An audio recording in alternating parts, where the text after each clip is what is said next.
لساني يفقهوا قولي رب زدني علما رب زدني علما رب زد آمين ثم آمين اللهم صل على سيدنا ومولانا محمد بعدد كل ذرة مئة ألف مرة وعلى آله وصحبه وبارك وسلم وصل عليه. السلام علیکم ورحمۃ اللہ وبرکاتہ. آج ہم ضیاء النبی شریف میں نبی پاک صلی اللہ علیہ وآلہ وسلم کے سفر طائف کا ذکر پڑھیں گے. ہر کام میں مشکلات آتی ہیں، رکاوٹیں آتی ہیں، لوگ پتھر برساتے ہیں، طرح طرح کی پریشانیاں جو ہیں وہ شامل حال رہتی ہیں،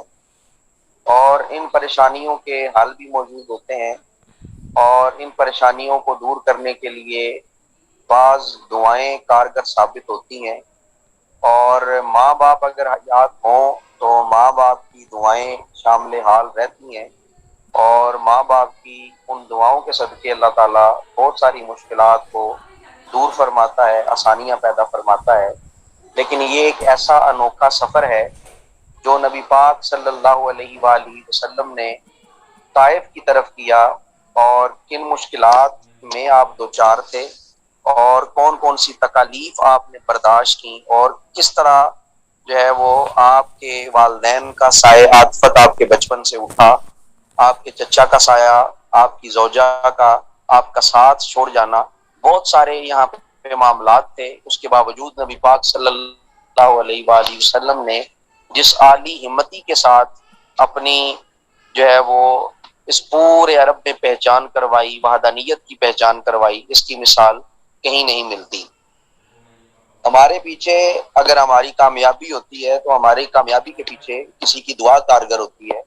ہماری مشکل ٹل جانے کے پیچھے ہمارے والدین کی دعائیں، ہمارے والدین کی نیکیاں کام آتی ہیں. میں ایک چھوٹی سی مثال سے آگے بات بڑھاؤں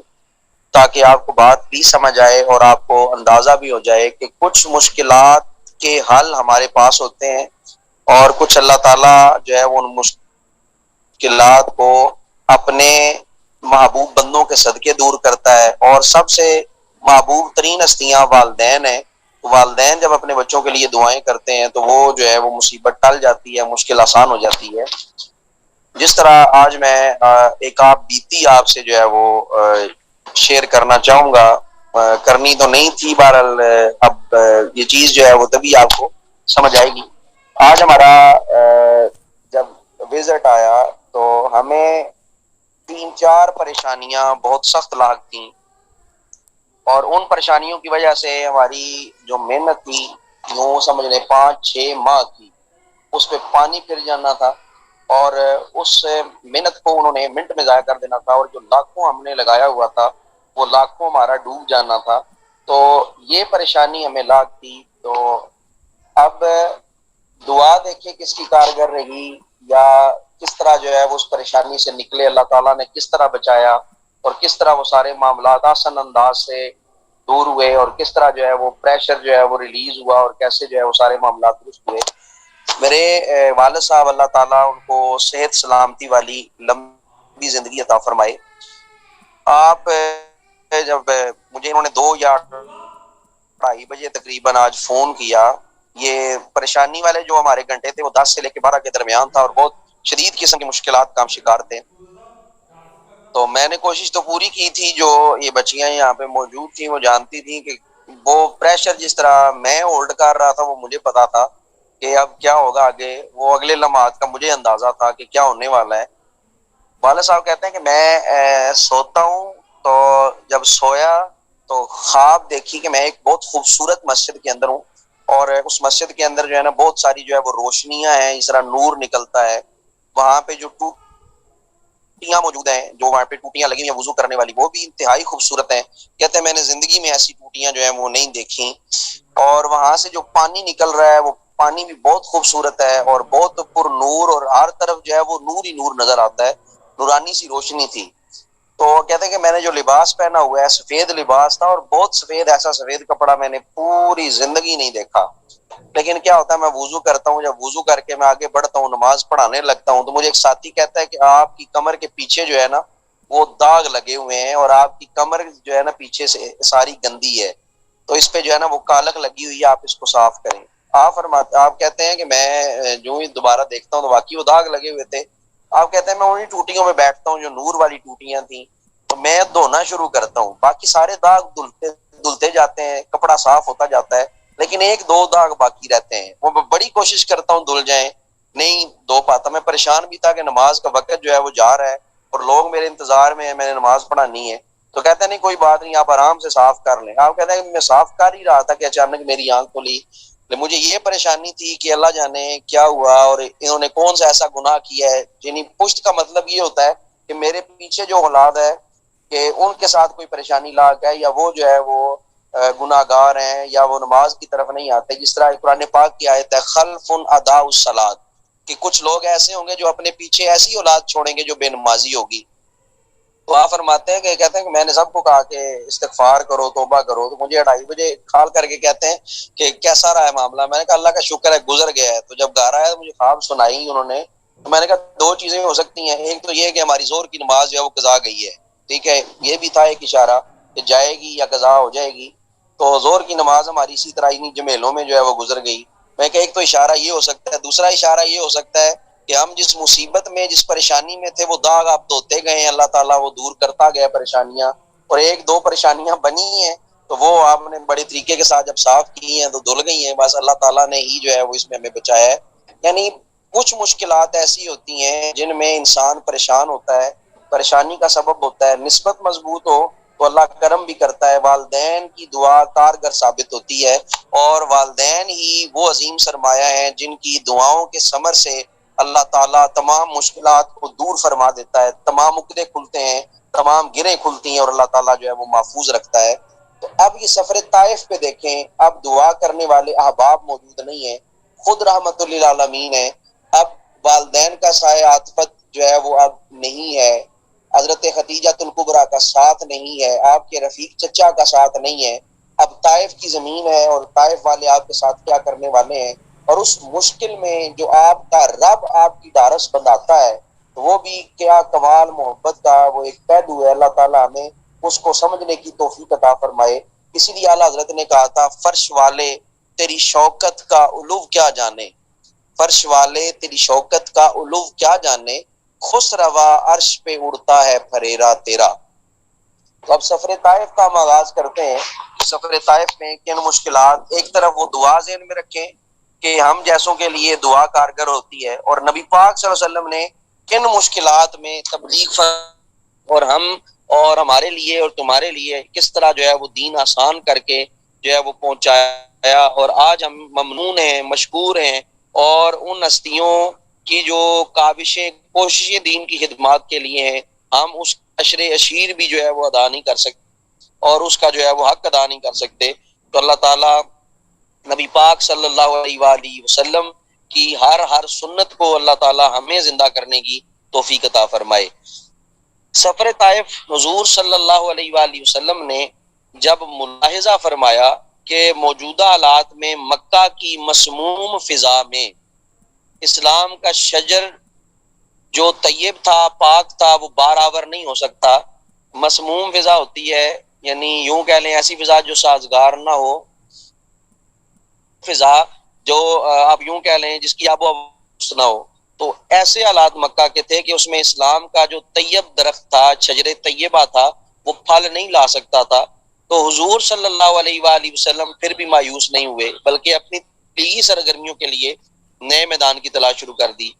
مکہ سے 120 میل کے فاصلے پر طائف نامی ایک شہر تھا،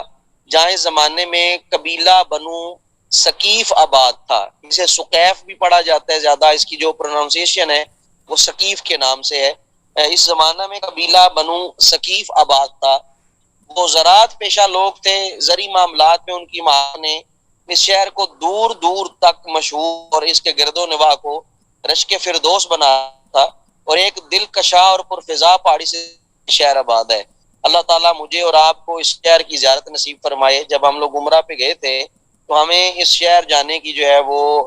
توفیق نہیں ہو سکی، اور میری پوری خواہش ہے کہ ہم جو ہے وہ اس شہر جا سکیں اور یہاں کی زیارتیں کر سکیں اور کبھی جا کے دیکھیں۔ وہ کہتے ہیں کہ طائف کا موسم ہر وقت خوشگوار رہتا ہے، طائف میں ہر وقت جو ہے وہ بہترین موسم رہتا ہے۔ تو یہ طائف کا جو علاقہ ہے وہ بہت خوبصورت، دلکش اور ایک پہاڑی سلسلہ، جس طرح ہمارا یہ مکہ سلسلہ ہے یا یوبیا کا ہے، یہ اس طرح کا جو ہے وہ سلسلہ ہے جہاں پہ ہر وقت آب و ہوا معتدل رہتی ہے اور زبردست وہاں کی آب و ہوا ہے۔ شہر کے ارد گرد جو ہے وہ انگوروں اور سیبوں کے خوبصورت باغات کا سلسلہ جو ہے وہ میلوں تک پھیلا ہوا ہے۔ اعلیٰ قسم کے انگوروں کی بیلیں جو ہے وہ جو انگوروں کی جو ہے وہ بل کھاتی بیلیں موجود ہیں، انگوروں کے اویزاں گچھے گاہ کو دعوت نظارہ دے رہے ہوتے ہیں۔ ان کے پہلو و پہلو سیبوں کے باغات جن کا خوش ذائقہ، خوشبودار اور رنگین پھل دیکھ کر منہ میں پانی ہے۔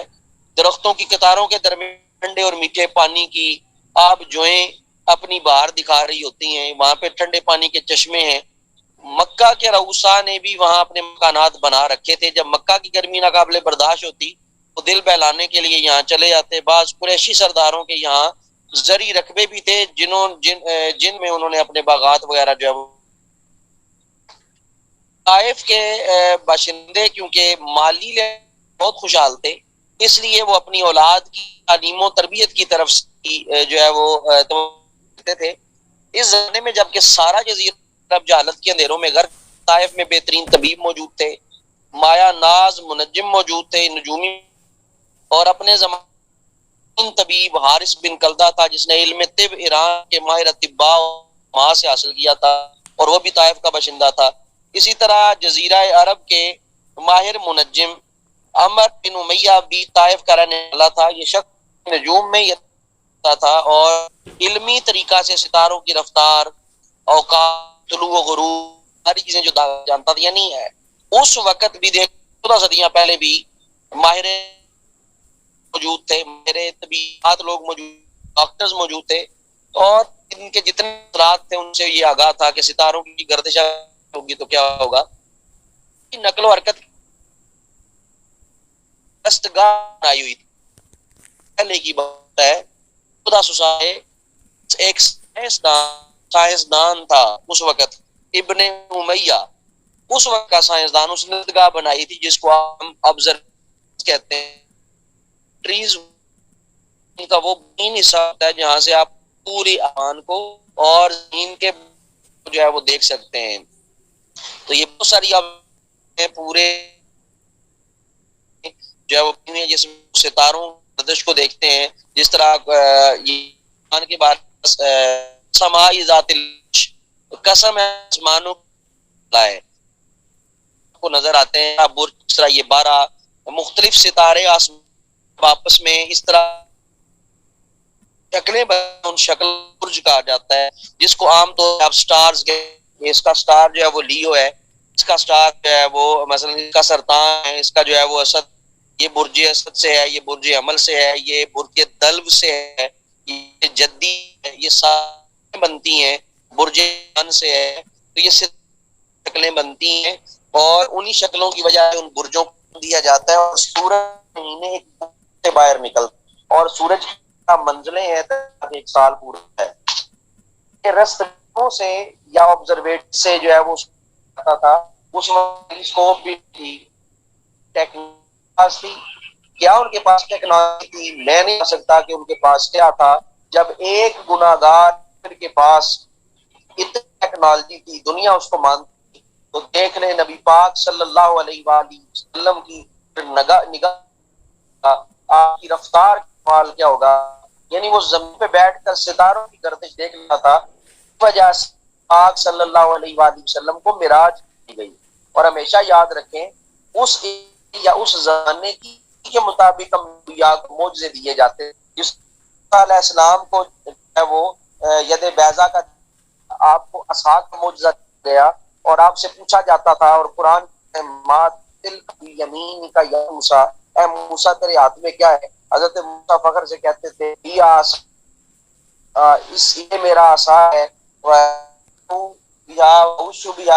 یا میں ایک لگاتا ہوں، اس سے جو ہے وہ بکریوں یہ جو ہے پتے آتے ہیں، مجھے روشنی دیتا ہے، یہ دال بن جاتا تھا۔ بیضا آپ ہاتھ بغل تھے تو اس وقت جو ہے وہ روشن ہو کے نکلتا تھا، تو روج پہ تھا آپ کو اس کے مقابل کا اور اس کے بالکل پائے کا کو معجزہ دیا گیا، اسی طرح نبی پاک صلی اللہ علیہ وآلہ وسلم کے دور میں ید بیضا کہتے ہیں روشن ہاتھ کو، آپ اپنا ہاتھ بغل میں داخل کرتے تو چاند روشن ہو جاتا، یعنی اس کو جو ہے جس طرح جادو اس وقت عروج پہ تھا، اس طرح معجزہ بیضا، بیضا کہتے ہیں سفید وائٹ کہتے ہیں ہاتھ کو، یعنی سفید ہاتھ کا معجزہ، یہ جو ہے وہ معجزہ ان کو جو ہے وہ دیا گیا تھا۔ یہی عادت عرب کی تھی، عرب میں ماہر موجود ہیں، عرب میں ماہر ترین جو ہے وہ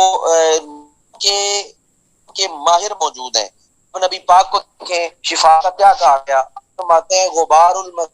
شفاء للجزام، طبیب عرب کی پہاڑیوں کو چھانٹ مارتا اور تمام پہاڑیوں کو تلاش کر کے بوٹیاں نکالتا تھا۔ اللہ صلی اللہ علیہ وسلم ارشاد فرماتے ہیں میرے مدینے کی ہی شفا دیتی، اپنی جو ہے وہ دستے مبارک وہ کسی زخم لگاتے اللہ شفا دے دیتا، آپ اب دان میں دکھتی آنکھ کو لگ جاتا شفا ہو جاتی، حضرت قادہ آنکھی ہوئی لے کے آتے، جہاں پر طب جواب دے جاتی وہاں پہ معجزہ کام کرتا ہے، اور آپ اپنے ہاتھ کے معجزے سے آنکھوں کو ٹوٹی کو ٹھیک کر دیتے، حضرت صدیق اکبر کو ڈانگ لگتا ہے، سانپ ڈستا ہے اور وہ آپ کے جسم میں سرایت کر جاتے، لیکن آپ اپنی دعا اپنی انگلی مبارک کی ایڑی کو لگاتے ہیں، اللہ تعالیٰ شفا دے دیتا ہے۔ تو جب یہ تمام تر چیزیں عروج پہ ہوں کے مقابلے میں ان کو معجزہ دیا جاتا ہے۔ علم نجوم جب دیا گیا تو آپ ستاروں کی گردش قصدگاہیں بن گئیں، مشاہدات ہونے لگے، آمد ہونے لگی، جب نبی پاک میں گئے تو سب سے پہلا نبی صلی اللہ علیہ وآلہ وسلم نے جو سوال کیا جب آپ معراج تھے، جب آپ بیت المقدس سے اوپر چڑھے کیا، بیان کے اندر یہ حدیث موجود ہے، آپ نے جبریل سے پوچھا جبریل یہ سب کا جو زمین کے گرد یہ کیا چیز ہے، تو جبریل نے عرض کی یا رسول اللہ صلی اللہ علیہ وسلم اگر یہ سبز سمندر نہ ہوتا تو یہ زمین جل کے راکھ ہو جاتی۔ تو آج سائنس نے پروو کیا کہ جو سبز سمندر ہے کو آج اوزون لیئر کہا جاتا ہے اور وہاں جو ہے وہ سطح ہے۔ تو یہ دیکھ لیں اس وقت کی ترقی اور آج کی ترقی، صدقے جائیں اس محبوب پہ اور اس محبوب علم پہ صدقے، فرش شوکت کا علو کیا جانے، خوش عرش اڑتا ہے تیرا تیرا۔ تو یہ محبوب ہے جسے اللہ نے ہر طرح کا علم عطا فرمایا، اور اسی لیے کہا علم کما کنت وکان فضل اللہ عظیما، اے محبوب ہم نے تجھے وہ کچھ سکھا دیا ہے جو آپ کو کہتا تھا، اللہ کا آپ پہ بڑا فضل ہے۔ علم جو دیا گیا ہے اللہ کا ایک فضل ہوتا ہے۔ اور دیکھ لیں اب یہ رصدگاہیں بھی ہیں، سب کچھ ہے، اس شہر کی کیونکہ فصیل کی گئی تھی اسی لیے اس کو طائف کہتے ہیں۔ فصیل کی تعمیر سے پہلے اس بستی کا نام وج تھا، وج ٹیم کے اوپر میں اس وقت جزیرہ عرب میں شہر تھا جس کے ارد جو ہے وہ فصیل تھی، فصیل تھی، اور عرب معماروں نے تعمیر نہیں کی تھی بلکہ اس کا معمار ایک ایرانی تھا، یہ ایرانیوں نے جو ہے وہ ٹیکنالوجی یہاں پہ جو ہے وہ دکھائی اور انہوں نے یہ وسیلے یہاں ایک شخص چاہے ایران کی عظیم خدمت انجام دی تھی، نے اس سے پوچھا کہ میں تیری خدمت کے بس تجھے کیا کام دوں، تو اس نے بادشاہ سے کہا کہ مجھے ایسے ماہر انجینئر اور کاری دیں جو میرے کے تعمیر کر دیں تاکہ کوئی دشمن اس پر حملہ نہ کر سکے۔ چنانچہ کسرا ایران کے بھیجے ہوئے ماہر کاریگروں نے اپنے انجینئروں کی زیر نگرانی تعمیر کی۔ اس وقت کا نام طائف ہوگا، پہاڑی ٹیلہ ہے جس پر رات کا مجسمہ نصب تھا، جو ایک تھا یہ بدھ کا نام تھا، اس مجسمہ نصب جو مشرکین عرب کے 3 اعلیٰ معبودوں میں سے ایک تھا، مسلمانوں کو طلب آنے پار کر دیا۔ تو یہ ایک طائف کی تھوڑی در تھا۔ طائف کا شہر اپنی گوناگو خصوصیتوں کی وجہ سے حضور صلی اللہ علیہ وآلہ وسلم کی قبیلہ بنی ثقیف سے حضور کی کچھ رشتہ داری بھی تھی۔ ان تمام امور کے پیش نظر حضور نے مکہ کی بجائے طائف کو اپنی تبلیغی سرگرمیوں کا مرکز بنانے کا ارادہ فرمایا۔ چنانچہ کے 10ویں سال ماہ شوال میں حضور صلی اللہ علیہ وآلہ مکہ سے طائف روانہ ہوئے تاکہ قبیلہ ثقیف کو اسلام دیں، شاید ان کے پیغام حق کو قبول، اس طرح دین مبین جانثار دین میسر آ جائیں جو اس دعوت کو دنیا گوشے تک پہنچانے کا فریضہ خوش اسلوبی کے ساتھ ادا کر سکیں۔ علامہ ابن اسحاق لکھتے ہیں کہ حضور نے یہ سفر نہ اختیار فرمایا، پیادہ پا، یعنی آپ بغیر کسی سواری کے پیدل آپ مکہ سے 120 میل چلے، صدقے اس محبوب کے، اور ہمارا جان مال سب آپ اس محبوب پہ قربان، جس نے اسلام کی خاطر طائف کی خاطر اسلام کا یا بلند کرنے کی خاطر 120 میل کا پیدل تنہا سفر کیا۔ لیکن محمد بن سعد صاحب طبقات کی رائے یہ ہے کہ اس کٹھن اور جو ہے وہ پرز مسالام سفر میں حضور کے خادم خاص زید بن حارثہ رضی اللہ تعالیٰ عنہ بھی جو ہے وہ شامل تھے، مطلب آپ کے ساتھ آپ کا ایک نام بھی جو ہے وہ موجود تھا۔ پہنچ کر نبی پاک صلی اللہ علیہ وآلہ وسلم رابطہ پڑھیں جی۔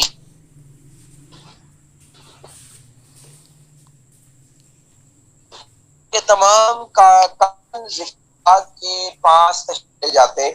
ان لانے کی دعوت دیتے، دین اسلام کے بنیادی عقائد اور اساسی تعلیمات سے آگاہ فرماتے، گھر گھر جا کے اسلام کی دعوت دینے کا سلسلہ ایک جاری رہا۔ بعض نے کہا کہ 10 روز آپ نے وہاں قیام فرمایا، لیکن وہاں کے کسی فرد کی توفیق ہوئی کہ وہ اس آئیے بار آپ کی دعوت کو قبول کرتا۔ پھر کار صلی اللہ علیہ وسلم کے 3 چوٹی کے پاس پہ سردار تھے، یہ ایک کا نام عبد علیل بن عمر تھا، ایک مسعود کا حبیب پر، یہ تینوں میں سے ایک جو ہے وہ قبیلہ بنو جبہہ خاندان میں ہوئی تھی۔ حضور نبی اکرم صلی اللہ علیہ وسلم ان کے تشریف لے گئے اور دلسوزی اسلام قبول کرنے کی دعوت دی۔ انہیں اللہ تعالیٰ کی وحدانیت پر ایمان لے آؤ، انہیں حق کے بتائے ہوئے راستے پر گامزن ہو جاؤ، اس دعوت کو پھیلانے دستے باز بنو، اللہ تعالیٰ تمہیں دونوں جہانوں میں سرخرو کرے گا، ہر میدان میں کرے گا۔ سچی دعوت پر وہ دل کی گہرائیوں سے لبیک کہتے اور دل کے ساتھ حضور کی غلامی اختیار بجائے اس کے انہوں نے کیا کیا، انہوں نے بد اخلاقی کی، مزاجی کی، سب سے گھٹیا ترین مزاج جو ہے اس کا اظہار کیا، ایسا مظاہرہ کیا کہ حضور کے قلب نازک صدمہ پہنچا۔ حضور علیہ الصلوۃ والسلام کے ارشاد کو سن ان ایک نے یہ کہا، وَهُوَ يَعْرُضُ أَصْحَابَ الْكَهْفِ إِنْ كَانُوا أَرْضًا، اگر اللہ نے اس کو رسول بنا کے بھیجا ہے تو گویا میں غلاف کعبہ کو پارا پارا کرتا ہے کہ بدتمیزی کیا تو اما وجہ اللہ ادن یرسل غیرک، کیا تمہارے سوا اللہ کو کوئی اور نہیں ملا جو وہ جس کو رسول بنا کرتا، نعوذ باللہ۔ تیسرا کہنے لگا واللہ لا اکلمک نہیں کرتا، لائن کنت رسول من اللہ کما تقول لانت هذا مخاطرا اتا علیک الکلام، تو مجھ سے زیادہ اگر تو اللہ کا رسول ہے، وَلَا كُنْتَ تَكْذِبُ عَلَى اللَّهِ مَا يَكْلِمَكَ، تو اگر تو اللہ پہ جھوٹ باندھ رہا ہے تو میں تیرے سے جو ہے نہیں کرتا۔ یہ بنے جی مطلب نبی پاک صلی اللہ علیہ وسلم کی جو توہین ہو گئی جی۔ اس کو جو ہے وہ آپ میں بھی دوبارہ بھیجتا ہوں تو یہ ہم دوبارہ کرتے ہیں تاکہ اس کو تھوڑا سا آگے بڑھایا جا سکے۔ ٹھیک ہے جی، السلام علیکم ورحمۃ اللہ وبرکاتہ۔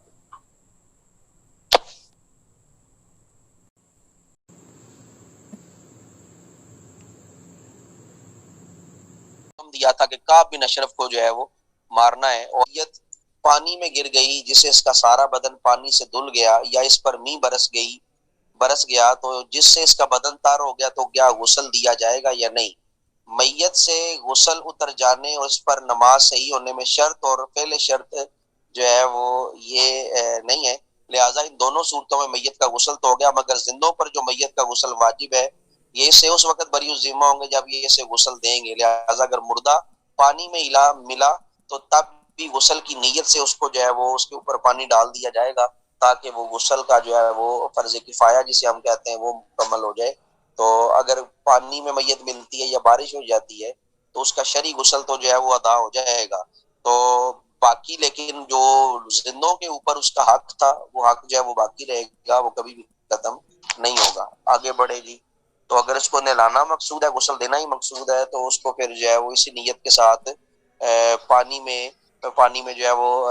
3 بار جو ہے وہ حرکت دی جائے گی پانی میں، اس کو 3 بار حرکت دیں تاکہ غسل مسنون جو ہے وہ اس کا ادا ہو جائے، باقی اس سے جو ہے وہ بری ذمہ ہو سکتے ہیں۔ اگر اس پانی میں 3 کی بجائے 1 دفعہ ہی حرکت دے دیں تو کیا غسل ادا نہیں ہو جائے گا؟ تو یہاں پر واجب تو ادا ہو گیا مگر سنت کا مطالبہ پورا نہ ہوا۔ تو اگر اس پانی میں 3 کی بجائے 1 ہی دفعہ حرکت دے دی جائے، مطلب پانی جب بندہ نکال رہا ہوتا ہے کسی مردے کو، تو اگر وہ 1 ہی دفعہ جو ہے وہ نکال لے یا 1 ہی دفعہ حرکت دے تو کیا غسل ہو جائے گا؟ وہ کہتے ہیں واجب تو ادا ہو جائے گا مگر سنت جو ہے وہ پوری نہیں ہوگی، ثواب کامل نہیں ملے گا۔ میت کو غسل دینے کی نیت نہ تھی بلکہ بلا نیت ہی غسل دے دیا تو کیا غسل دینے کے فرض سے بری ذمہ ہو گئے؟ بری ذمہ تو ہو گئے مگر ثواب نہ ملا، کیونکہ ثواب تو نیت سے ہی ہے۔ نہلانے والے کے لیے مکلف اور نیت والا ہونا ضروری نہیں، اسی لیے نابالغ اور کافر بھی غسل دیں گے تو غسل تو ہو جائے گا لیکن وہ ثواب جو ہے وہ نہیں ملے گا جو ثواب مقصود تھا، اور جس سے جو ہے وہ فرض کفایہ جو ہے وہ ادا نہیں ہوگا۔ اگر اجنبی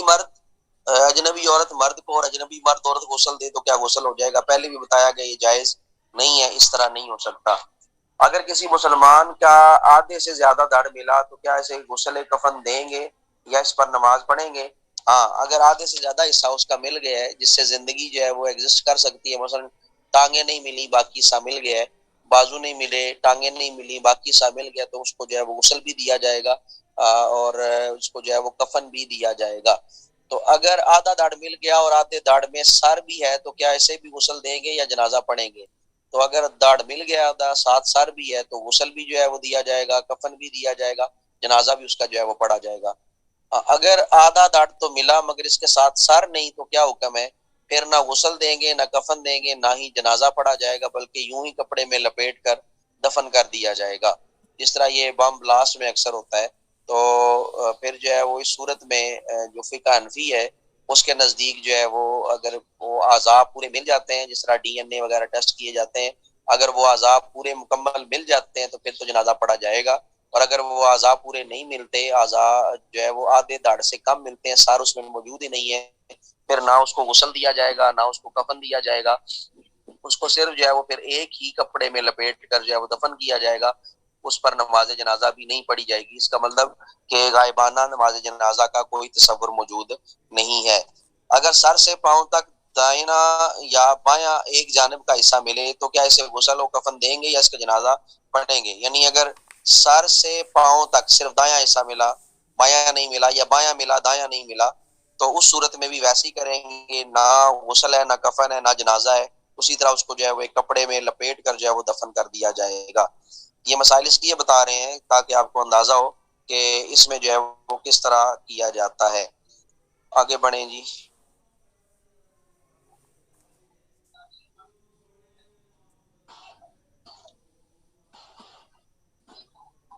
مردہ ملا مگر یہ معلوم نہیں کہ مسلمان ہے یا کافر، اس کا غسل و کفن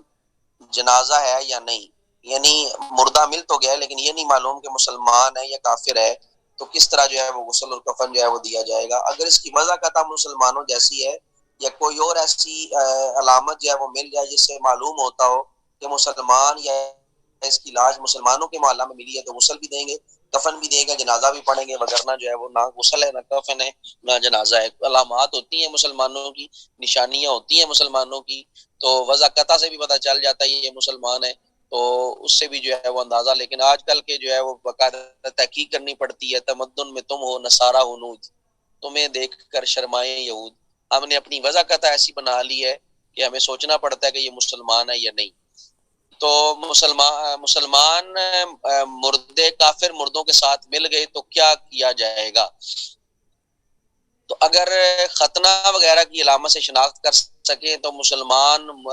مردوں کو علیحدہ کر کے انہیں غسل دیں، کفن پہنائیں اور جنازہ پڑھ کر دفن کر دیں۔ اگر شناخت نہ ہو سکتی ہو تو سب کو غسل دیں، کفن پہنائیں، مگر جنازہ میں خاص مسلمانوں کے لیے دعا کی نیت کرنی چاہیے، اور ان میں سے اگر مسلمانوں کی تعداد زیادہ ہو تو مسلمانوں کے قبرستان میں دفن کریں، ورنہ ان کو جو ہے وہ علیحدہ دفن کر دیں، کیونکہ اندازہ نہیں کہ کتنے مسلمان ہیں کتنے کافر ہیں۔ تو یہ کسی ہنگامی صورتحال کے حوالے سے بتایا گیا ہے، جس طرح مثلا اسلام آباد میں کوئی اس طرح کا واقعہ ہو جاتا ہے تو نہیں پتہ چلتا کہ وہاں پہ جو ہے وہ مسلمان کون ہے اور غیر مسلم کون ہے، کیونکہ وہاں پہ بہت ساری کمیونٹیز جو ہیں وہ موجود ہیں، تو یہ نہیں اندازہ ہوتا کہ اگر اس طرح کا کوئی معاملہ ہو جاتا ہے کہ کون سا مسلمان تھا اور کون سا نہیں تھا، تو یہ صورت اس صورت میں ذکر کی گئی ہے۔ کافر مردے کو کیسے دفن کیا جائے؟ کافر مردے کے لیے نہ غسل ہے نہ دفن ہے، بلکہ اسے ایک کپڑے میں لپیٹ کر گڑھے میں دبا دیں۔ یہ بھی اس وقت ہے جب اس کا کوئی ہم مذہب موجود نہ ہو، یا موجود تو ہو مگر وہ اسے لے کر نہ جائے، تو اس وقت اس کو جو ہے وہ گڑھے میں دبایا جائے گا۔ میں کوشش کرتا ہوں ایک ویڈیو آپ کو جو ہے وہ نکال کے بھیجوں۔ ہندوؤں کا ایک طبقہ، ایک مذہب ہے جو کسی مردے کو جو ہے نا دفنانے کا بتاتے ہیں طریقہ، وہ اپنا کوئی ان کا ایک رہنما جاتا ہے ہندوؤں کا کوئی طبقہ چھوٹا سا، تو وہ جس طرح وہ دفن کرتے ہیں یا جس طرح وہ اذیت دیتے ہیں میت کو، تو وہ دیکھ کے بندہ جو ہے وہ گھبرا جاتا ہے کہ یہ کر کیا رہے ہیں۔ اس کے ساتھ ایک گڑھا کو ہوتے ہیں، گڑھے کے اندر اس کو جو ہے وہ باقاعدہ بٹھایا جاتا ہے، ہار پہنائے جاتے ہیں، پھر جو ہے وہ ارد گرد اس کی لکڑیاں رکھی جاتی ہیں اور پتہ نہیں کیا نظام ہے، پھر اس کو جو ہے وہ باقاعدہ طور پہ جلایا جاتا ہے، پھر بعد میں اس کی جو ہے نا ہڈیاں جو ہیں وہ تلاش کی جاتی ہیں، پھر وہ ہڈیوں کو نکالا جاتا ہے، وہ ایک برتن میں رکھا جاتا ہے، تو پھر پتہ نہیں آگے وہ کیا نظام بناتے ہیں۔ تو وہ اگر مجھے مل جاتی ہے تو میں آپ کو دیکھوں گا، میں بھیجوں گا تاکہ آپ دیکھ سکیں کہ یہ کفار جو ہے وہ کس طرح اپنے مردے کو اذیت دیتے ہیں، اور ہمیں کیا کہا گیا کہ صرف ان کو جو ہے وہ آپ نے کپڑے میں لپیٹ کے گڑھے میں دبا دینا ہے۔ یہ کتنا مقدس اور پیارا دین ہے جو کافر کی لاش کی بھی بے حرمتی کرنے سے ہمیں جو ہے وہ محفوظ رکھتا ہے، کہتا ہے کہ نہیں آپ نے ان کی بے حرمتی نہیں کرنی، لیکن پھر بھی کیا ہے کہ ان کو گڑھے میں دبا دینا ہے، گڑھے میں جو ہے وہ دبا کے آپ جو ہے وہ واپس پلٹ آئیں۔ اگر کافر مردے کو اس کے مذہب والے سنبھالنے والے ہوں تو کیا مسلمان پھر بھی اس مردے کو غسل وغیرہ دیں یا اس کی رسوم مطابق جو ہے وہ شرکت کریں؟ پھر مسلمان بالکل اسے ہاتھ نہ لگائیں، نہ اس کی رسوم جنازہ میں شرکت کرے۔ اگر بوجہ قرابت شریک ہونا پڑے تو دور دور رہے، یعنی نزدیک نہ ہو، یعنی اگر وہ رشتہ داری اس طرح کی بن گئی ہے تو پھر جو ہے وہ دور دور رہے، نزدیک نہ ہو۔ جس طرح یہ شیعہ حضرات ہیں، اللہ جو ہے وہ تبرہ کرتے ہیں صحابہ پر، اللہ جو ہے وہ توہین کرتے ہیں، کبھی قرآن کی غلطیاں نکالتے ہیں، کبھی کچھ کرتے ہیں۔ تو اگر کوئی قرابت داروں میں اس طرح کا کوئی معاملہ ہو جائے اور پتہ بھی ہو کہ یہ غالی ہے، پتہ بھی ہو کہ یہ تبرہ باز ہے، تو پھر جو ہے وہ دور دور رہنا چاہیے، اتنا قریب نہیں جانا چاہیے۔ لیکن کیا ہے کہ صرف جو ہے وہ کیا کہتے ہیں غم میں جو ہے وہ شریک ہیں، تو بس اتنا ہونا چاہیے، اس سے زیادہ جو ہے وہ قریب نہیں جانا چاہیے۔ اگر مسلمان ہی اس کا رشتہ دار ہے اور اس کا مذہب کوئی اور نہیں یا ہے مگر وہ اسے لیتا نہیں، تو یہ مسلمان رشتہ دار کیا کرے؟ یہ قرابت کے لحاظ سے غسل کفن دفن کرے تو جائز ہے، مگر کسی بھی کام میں سنت طریقہ اختیار نہ کرے، بلکہ نجاست ہونے کے طریقہ سے جو ہے وہ اس پر پانی یعنی بہا دے، یعنی اسے جو ہے وہ سنت کا کفن نہ دے، اسے جو ہے سنت طریقے سے غسل نہ دے، بس پانی بہا دے، کپڑے میں جو ہے وہ لپیٹ دے اور لپیٹ کے جو ہے وہ اس طرح گڑھے میں جو ہے وہ ڈال دے، تو گڑھے میں دبا دے، تو یہی اس کا جو ہے وہ ادا ہو جائے گا، سنت کا یہاں پہ لحاظ نہیں رکھا جائے گا۔ یہ تو کافر مردے کا حکم تھا۔ مرتد کا کیا حکم ہے؟ مرتد کا حکم یہ ہے کہ اسے بالکل غسل نہ دے، نہ ہی کفن دے، بلکہ کتے کی طرح کسی تنگ گڑھے میں دھکیل کر اوپر جو ہے وہ مٹی ڈال دے، یعنی مرتد کا حکم اس سے بھی زیادہ سخت ہے۔ تو مرتد وہ ہوتا ہے جو اسلام چھوڑ کے جو ہے وہ پلٹ جائے، اسلام چھوڑ جائے، کسی اور دین میں چلا جائے، تو وہ مرتد کہلاتا ہے۔ اس کی جو ہے وہ موت کا جو ہے یا سزا اس کی جو ہے وہ الگ سی ہے۔ ذمی عورت کو مسلمان کا حمل تھا کہ وہ مر گئی تو کیا اسے دفن کریں یا نہیں؟ تو ذمی عورت مثلا کوئی عیسائیہ عورت ہے تو بچہ جو ہے وہ زنا کا تھا اور کسی مسلمان کی طرف سے تھا، وہ یعنی زنا انہوں نے کیا، تو اگر بچے میں جان پڑ گئی تھی تو اسے مسلمانوں کے قبرستان سے علیحدہ دفن کر دیں، اور اگر اس عورت کی جو ہے وہ پیٹھ کعبہ شریف کی طرف کر دیں، یعنی اس کی جو پیٹھ ہے وہ کعبہ کی طرف کریں، کہ اس طرح بچے کا منہ جو ہے وہ قبلہ کی طرف ہو جائے گا، اس لیے کہ بچہ جب پیٹ میں ہوتا ہے تو اس کا منہ ماں کی پیٹھ کی طرف جو ہے وہ ہوتا ہے، تو اس چیز کا جو ہے وہ خیال صرف رکھا جاتا ہے۔ یہ انہوں نے ایک احتیاطی مسئلہ یہاں پہ ذکر کیا، ایسے جو ہے وہ ممکن نہیں ہے، ناممکنات میں سے ہے، نہ اس چیز کا جو ہے وہ دھیان رکھا جاتا ہے۔ بہرحال اگر میت کا بدن اس طرح ہو گیا کہ ہاتھ لگانے سے کھال ادڑتی ہے تو غسل دیں، کیسے دیں؟ اس میں اسے ہاتھ